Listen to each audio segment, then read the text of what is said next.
plenty of space over here, by the way, folks. Do walk on in. I recognise that respectfully people sort of try and stay to the path tonight, and I totally get that.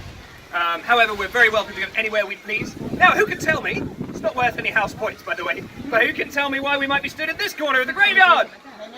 Minerva, absolutely! Congratulations, you are correct in your assumption. The name Minerva McGonagall. Now, we know that Jo made her way to Edinburgh with her daughter Jessica, and at the time she was writing the manuscript of the first book, and what she was trying to do was find a strong Scottish name for her character, Professor Minerva McGonagall.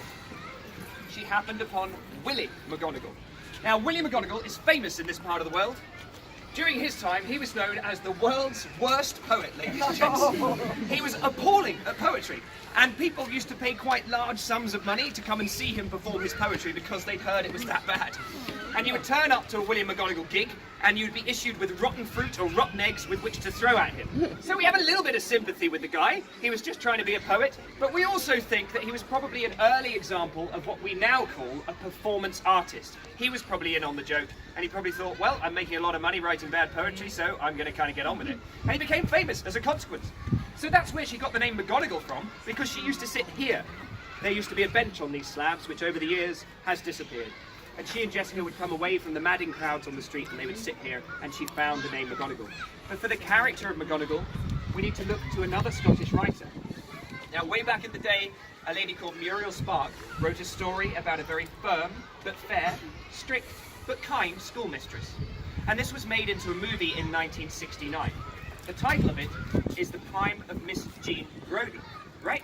Crime of Miss Jean Brodie. Now, in 1969, the actress that played this firm but fair, strict but kind schoolmistress was none other than Dame Maggie Smith.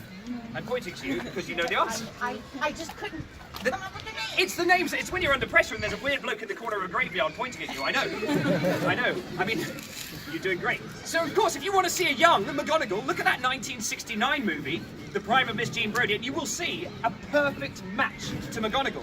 So much so that when J.K. Rowling became executive producer on the movies, she demanded that Dame Maggie Smith read for the part of McGonagall. And of course she got it because she's Dame Maggie Smith and she's amazing.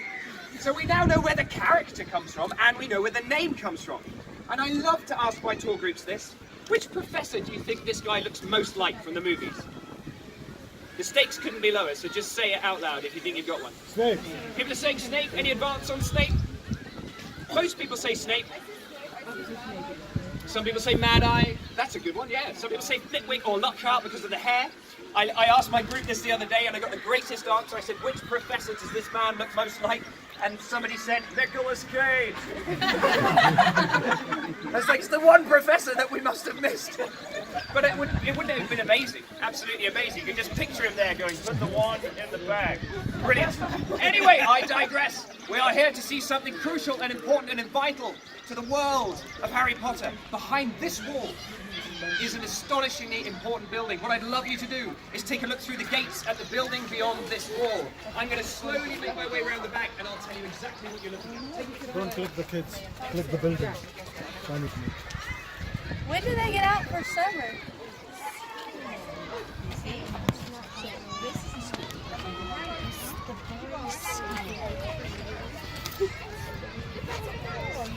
Don't click the kids.